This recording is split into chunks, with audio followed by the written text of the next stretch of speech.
Mohon izin Pak Ketua, saya mau melaporkan terkait dua kegiatan. Yang pertama, mock up atau launching Koperasi Merah Putih yang ada di Jawa Barat, dan juga laporan dari para pendamping desa yang sekarang sudah penggantian atau organisasi berubah. Yang pertama mungkin dari mock up Koperasi Merah Putih yang dilaksanakan di 3 kabupaten di Jawa Barat. Yang pertama di Kabupaten Bogor, Desa Hambalang, yang kedua di Desa Cileunyi Wetan di Kabupaten Bandung, dan juga yang terakhir di Desa Mekarjaya, Kabupaten Sumedang. Alhamdulillah kemarin untuk kegiatan mock up berjalan dengan lancar. Yang di Hambalang dilaksanakan oleh dihadiri oleh Pak Gubernur, Sekda, dan Kepala Dinas terkait yang bersangkutan dengan Koperasi Merah Putih. Sedangkan di dua kabupaten, di Sumedang dan juga Kabupaten Bandung, dihadiri oleh Bupati dan juga Sekdanya. Alhamdulillah juga yang di Hambalang berjalan kondusif, di mana koperasi yang sudah dibentuk sudah melaksanakan sesuai dengan aturan yang ada di koperasi, dan juga termasuk yang juga di Kabupaten Sumedang dan juga Kabupaten Bandung. Selebihnya nanti akan ada informasi lebih lanjut terkait bagaimana kedepannya Koperasi Merah Putih, apakah bisa bermitra dengan BUMDes atau bisa berkolaborasi sesuai dengan aturan yang ada. Ini untuk laporannya, Bapak. Siap.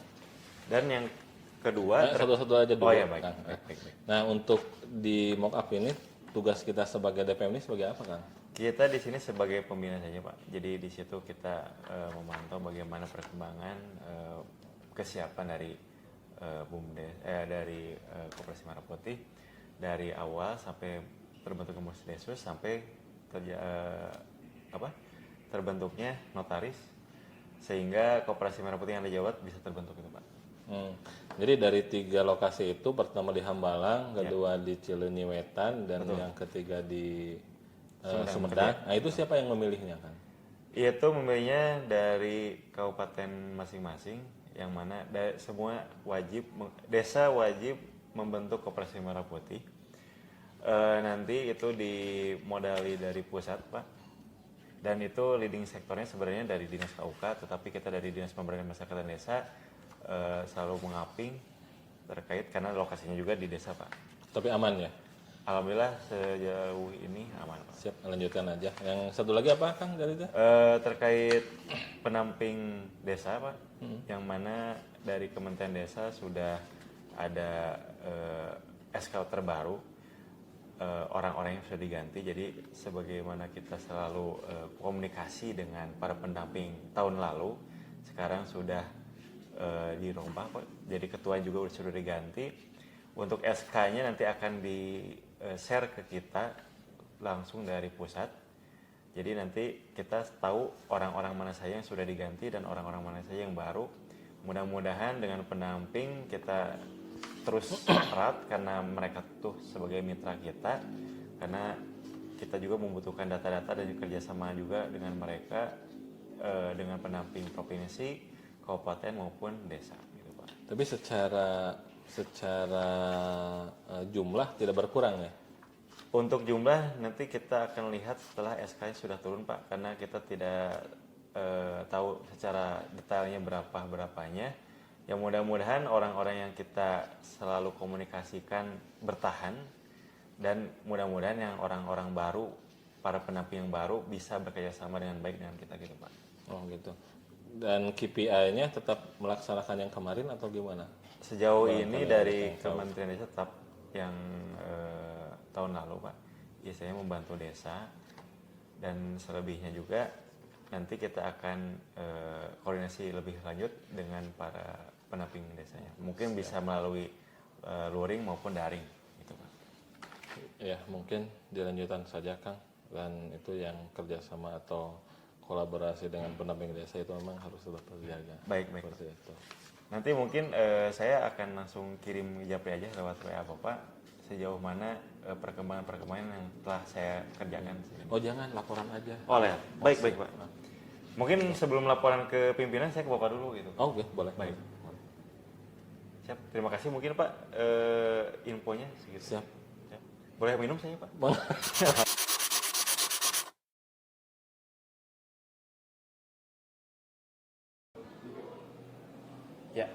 Izin Pak Kabid, di sini saya mau melaporkan terkait pembentukan koperasi desa kelurahan Merah Putih yang di Jawa Barat, Pak. Jadi sebagaimana yang diketahui, jadi kalau misalkan jenis usaha yang bisa dilakukan oleh koperasi, yang pertama dari gerai sembako, gerai obat murah, apotek desa sampai gerai klinik di desa, Pak Kabid. Nah, selanjutnya yang sudah di data nasional jumlah desa kelurahan di Jawa Barat yang terbentuk untuk koperasi Merah Putih itu ada 5.957, Pak. Jadi desa kelurahan yang udah musdesu sudah 100%, terus sudah terbit akta notaris sudah 100% juga. Koperasi desa sudah terbentuk 100% juga sampai sudah berbadan hukum, Pak. Jadi di sini sudah kelihatan, Pak, progresnya yang sudah pembentukan koperasi Merah Putih di Provinsi Jawa Barat. Nah, sesuai aturannya pun udah keluar, Pak, dari Kementerian Keuangan nomor 49 tahun 2025 tentang cara peminjaman dalam rangka pendampingan koperasi desa kelurahan Merah Putih, Pak. Jadi di situ ada poin-poin penting di mana di dalam KMP itu ada di peraturan keuangan di nomor 49 tahun 2025 untuk desa ada beberapa jenis, Pak. Sampai dengan ada tata cara peminjaman peraturan Pementeri Keuangan nomor 49 tahun 2025, Pak. Jadi di sini ada cara peminjamannya dan juga ada dampak-dampaknya, di mana ada yang agak memprihatinkan, Pak, karena kalau misalkan kita koperasi gagal bayar di peraturan 49 tahun 2025 tuh ada resikonya bisa berimbas ke dana desa, Pak. Jadi dana desa nanti bisa berimbas nanti, tapi di situ kita juga akan terus berkonfirmasi kepada dinas KUK dan Kementerian Keuangan apakah benar, apakah bisa solusi tersebut dialihkan jadi tidak menggunakan dana desa. Takutnya desa banyak yang protes karena kebanyakan desa pengennya ke infrastruktur. Sedang ini ada program baru yang mungkin bisa membebankan desa, akhirnya koperasi yang sudah dibentuk bisa bubar, Pak. Kita nanti akan cari solusinya bagaimana ke depannya sehingga program yang ada di desa mau BUMDes ataupun koperasi tetap berjalan, malah kita mencoba agar bisa saling berkolaborasi. Intinya sih untuk memajukan masyarakat, Pak. Ya mudah-mudahan nanti saya akan terus komunikasi dengan Pak Kabid terkait perkembangan koperasi Merah Putih sebulan atau 2 bulan ke depan. Baik. Ya, terima kasih atas laporannya. Nanti kalau ada misalkan kendala terkait Kopdes juga sama BUMDes itu mohon dikonfirmasi lagi dan juga dikomunikasikan dengan pihak-pihak yang terkait. Baik, di sini juga saya sudah membuat, Pak, kayak misalkan hubungan antara BUMDes dan Koperasi Merah Putih. Saya sudah bagaimana mensinergikan antara BUMDes, Koperasi Merah Putih dan juga lembaga-lembaga unit desa yang lain, Pak. Jadi di situ ada BUMDes, di bawahnya ada unit-unit usahanya seperti Kopdes Layanan Kesehatan, Kopdes Pergudangan maupun simpan pinjam. Jadi nanti koperasi bekerjasama dengan BUMDes, Pak. Di sini bisa dilihat dari BUMDes bergabung dengan Koperasi Merah Putih. Di situ pun kita melihatnya ada aturannya, Pak, di situ. Jadi melihat dari PP nomor 11 tahun 2021, Pak.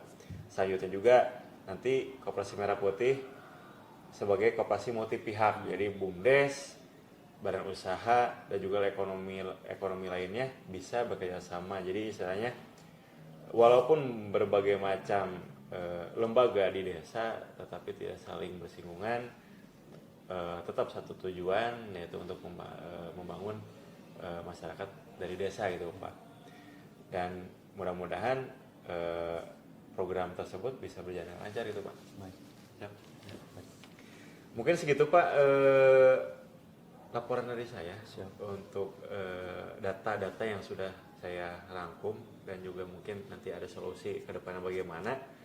Nanti saya akan update terus untuk perkembangan bagaimana dan hasil bagaimana. Nanti bisa disampaikan kepada pimpinan, Pak. Ke Pak Kadis. Siap. Hatur nuhun, Pak, saya tanya. Abdi badai lajeng, Pak.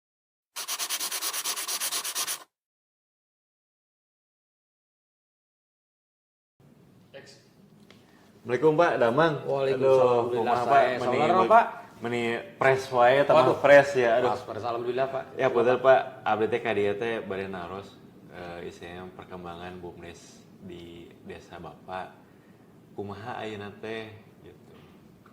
Cuman gitu doang pertanyaannya. Ya sementara sakitu dulu Pak. Mangga. Ya seperti biasa Pak, BUMDes berjalan seperti biasa. Karena kan di BUMDes kami juga ada struktur organisasinya Pak di sana Pak. Kita hanya mengawasi aja Pak sebagai kepala desa di sini Pak. Oh iya. Kalau terkait potensi-potensi desa di sini apa aja Pak? Yang satu ada namanya itu Bagenit Pak, situ Bagenit Pak. Oh iya. Sekarang sedang pengelolaan sama bekerja sama BUMDes sama pariwisata di Garut Pak, dinas pariwisata. Kira-kira apa kerjasama antara pengelolaan di situ Bagenit apa kumaha gitu? Saya udah apakah desa ikut campur dikelola oleh BUMDes atau bagaimana gitu Pak? Atau ada pihak ketiga yang mau membantu desa? Sementara ini Pak masih dikelola sama BUMDes Pak untuk misalnya lahan parkirnya, terus yang yang pedagang-pedagang itunya Pak. Kios-kiosnya milik BUMDes terus dikontrakan lah. Kira-kira Pak, itu udah berapa lama BUMDes atau desa mengelola situ Bagenit? Terus omsetnya kira-kira udah berapa gitu Pak? Omset sampai saat ini baru 50 miliar Pak. Wah, alhamdulillah Pak. Terlalu gede ya Pak? Bukan 50 juta mungkin Pak. Oh gitu. Saya ruas Pak, mau 50 miliar, mau ukur parkir atau lain-lain. Tidak Pak, 50 Pak, 50 juta per tahun itu yang masuk ke kas desa Pak. Kalau misalkan para anggota-anggota yang di lapangan itu dari mana Pak? Apakah dari Karang Taruna atau dari BUMDes tersendiri atau dari mana gitu Pak? Sebagian dari Karang Taruna, sebagian dari BUMDes, sebagian dari umum Pak yang sengaja melamar Pak. Ya Pak, kemarin kan ada kayak lomba desa wisata. Waktu itu kan isinya kemarin yang mewakili Jawa Barat dari Kuningan. Ya mungkin suatu saat mah nanti ke depannya tahun depan Pak Kades itu Bagenitnya di Perma bisa mengikuti lomba desa wisata Nusantara tingkat nasional. Ya mudah-mudahan bisa meningkatkan PAD. Istilahnya banyak warga anu datang ke desa situ Bagenit. Terus kira-kira kapayuna potensi naon deui anu mau dimunculkeun di desa Bapak ieu teh? Sementara ini Pak masih seputar di Bagenit aja dulu Pak. Tapi kami juga sudah merencanakan ada hutan lindungnya Pak, mau dijadikan hutan kota lah gitu Pak.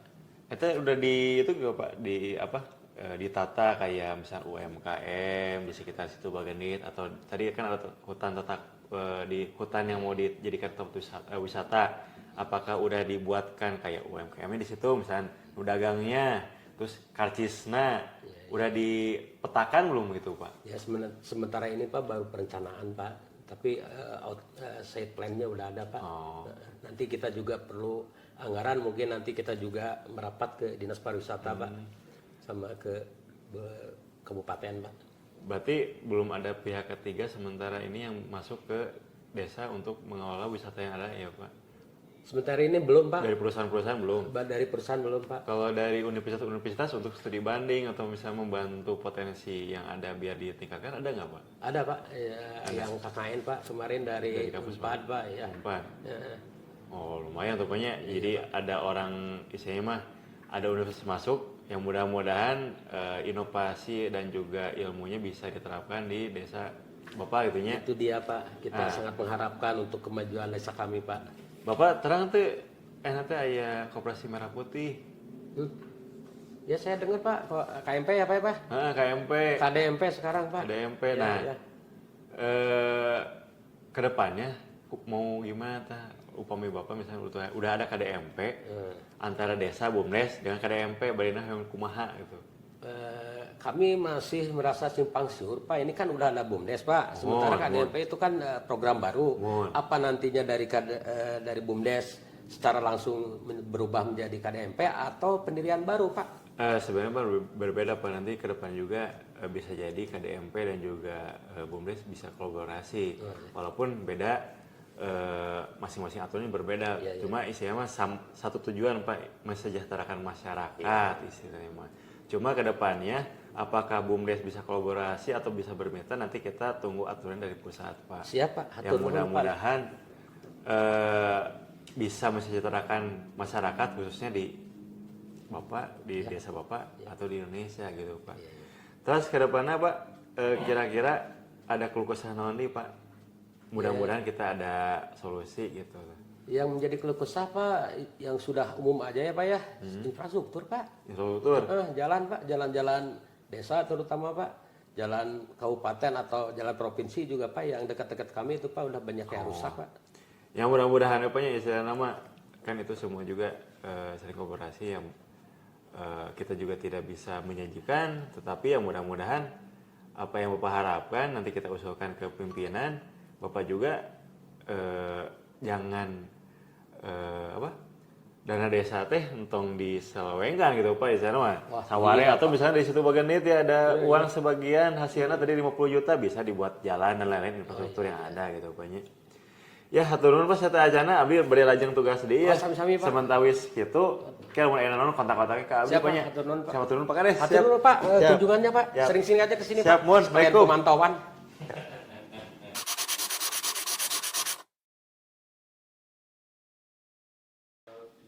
Ya, Assalamualaikum warahmatullahi wabarakatuh Bapak Ibu.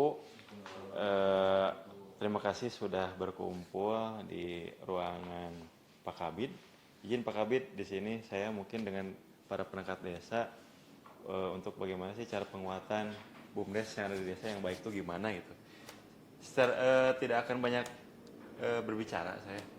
Jadi kalau misalkan di sini lihat desaku tercinta kata Pak Soekarno tuh bilang gini Pak. Jikalau engkau melihat wajah anak-anak di desa dengan mata yang bersinar-sinar dan berkata Pak merdeka, aku bukan lagi melihat mata manusia, tetapi aku melihat Indonesia, kata Pak Soekarno. Tetapi kata Muhammad Hatta, Indonesia tidak akan bercahaya karena obor besar di Jakarta, tetapi tetap akan bercahaya karena lilin-lilin desa, kata Muhammad Hatta. Itu cuma sedikit quote-quote dari para pemimpin kita, dan dimana kalau misalkan kita melihat dari semua seluruh dunia sedang tidak baik-baik saja dalam perubahan yang sangat begitu cepat, dan juga kita tidak boleh kalah dengan have a growth mindset, adaptive fast entrepreneurship. Jadi kita tidak boleh kalah dengan keadaan yang ada sekitar kita. Jangan sampai kita kurung batoken bahasa Sunda nama. Nah di sini mungkin kita sudah ada di keadaan VUCA, di mana VUCA adalah volatile, bergejolak, ketidakpastian, terus kompleksiti, kerumitan, dan ambigu atau keracuan. Di mana kalau melihat iklim global, kekeringan cuaca ekstrim dan yang lain, terus krisis pangan, gagal panen, inflasi, terus disrupsi 4.0, dan yang terakhir adalah disrupsi COVID-19. Nah, selanjutnya potret desa Jawa Barat. Mungkin Bapak Ibu sudah melihat di sini bagaimana potretnya. Yang pertama lanjut ke efek urbanisasi, extended dan metropolitan region. Yang mana kalau melihat dari potensi-potensi yang tadi, yang pertama adalah unskilled labor, yang kedua slim area in big city, yang ketiga urban sprawl, yang terakhir crisis in field quality. Yang dimana unskilled labor itu adalah kurangnya sumber daya manusia yang ada di desa, makanya semua pengen ke kota. Selanjutnya adalah some area in big city, di mana ke perkotaan itu pasti ada area kumuh. Nah, selanjutnya adalah urban sprawl, di mana perdesaan mulai mengecil dan sekarang udah mulai merambah ke perkotaan. Yang terakhir adalah crisis in field quality, yang dimana kalau misalkan udah ada perkotaan, kualitas desa pun mulai berkurang. Nah, BUMDes. Nah, Badan Usaha Milik Desa, Bapak Ibu bisa melihat juga di PP 11 tahun 2020, di mana BUMDes adalah badan hukum yang didirikan oleh desa dan atau bersama desa-desa guna mengelola usaha, memanfaatkan aset, pengembangan investasi dan produktivitas, menyediakan jasa pelayanan dan atau sejenis usaha lainnya untuk sebesar-besarnya kesejahteraan masyarakat di desa. Bapak Ibu bisa melihat di PP 11 tahun 2021. Nah, ini adalah landasan-landasannya. Nah, pengembangan unit BUMDes atau usaha. BUMDes, unit desa bersama dapat memiliki atau desa membentuk unit usaha BUMDes bersama sesuai dengan ketentuan peraturan perundang-undangan. Yang kedua, dalam hal unit usaha BUMDes atau BUMDes memiliki fungsi strategis serta berhubungan dengan hajat hidup orang banyak. Yang ketiga adalah BUMDes atau BUMDesma dapat memiliki modal di luar unit usaha BUMDes bersama setelah mendapat persetujuan musyawarah desa. Nah, ini adalah cara mengembangkan BUMDes. Nah, jenis pengembangan BUMDes. Yang pertama, pengelolaan sumber daya dan potensi baik alam, ekonomi, budaya sosial, religi, dan pengairan. Yang kedua, keterampilan dan tata cara hidup berbasis kearifan lokal di masyarakat. Yang ketiga, industri pengelolaan berbasis sumber daya lokal. Yang keempat, jaringan distribusi perdagangan. Yang kelima, layanan jasa keuangan. Yang keenam, pelayanan umum. Yang terakhir, sanitasi permukiman. Nah, mungkin itu adalah jenis-jenis usahanya. Nah, ini adalah best practice atau BUMDes yang sudah baik, yang sudah dirangkum oleh saya, yang ada di seluruh Indonesia. Di mana ada yang beromset 50 miliar, ada 7,5 miliar, 10 miliar, dan juga 1,4 miliar sampai 600 juta. Nah, Bapak Ibu di sini harus bisa, karena di sini tuh melihat omsetnya udah besar-besar, harus bisa bermotivasi bagaimana caranya mengelola BUMDes yang baik tuh gimana sampai mendapatkan omset 50 miliar, 7,5 miliar sampai 10 miliar. Bagaimana caranya pengelolaan BUMDes yang baik dan benar. Nah, walaupun demikian Bapak Ibu, kita dari Provinsi Jawa Barat selalu mencoba bagaimana caranya mengembangkan BUMDes, yaitu dengan cara program Sabisa. Sabisa itu sekolah bisnis desa, di mana Bapak Ibu kalau misalkan nanti mengikuti program yang ada di provinsi, khususnya program Sabisa, bisa mengikuti. Yang pertama adalah ada workshop, pelatihan, selanjutnya ada sekolah lapangan, dan terakhir temu bisnis. Nanti Bapak Ibu bisa dikumpulkan, bisa diajari oleh para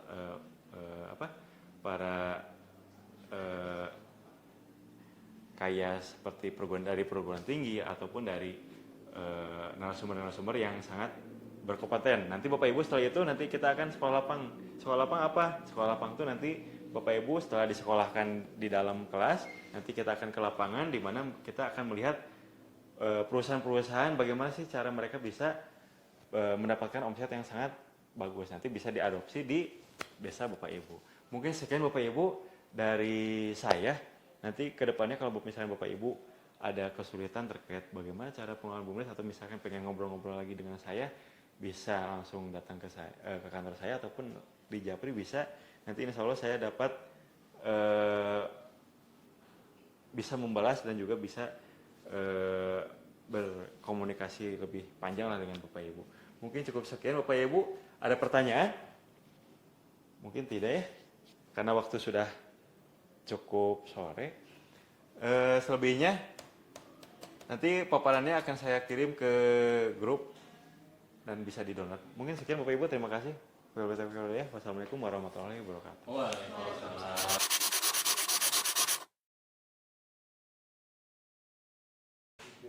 Ya, assalamualaikum warahmatullahi wabarakatuh. Bapak Ibu, terima kasih sudah hadir di ruangan ini, di mana saya mungkin akan mengingatkan, mungkin kita sebagai aparatur sipil negara mengingatkan bahwa dampak buruknya dari korupsi. Bapak Ibu mungkin udah tahu korupsi itu apa, bisa dibaca di sini. Korupsi latinnya dari corruptio atau kata kerja korum. Aduh, saya agak sulit nih sini. Korumpere gitu.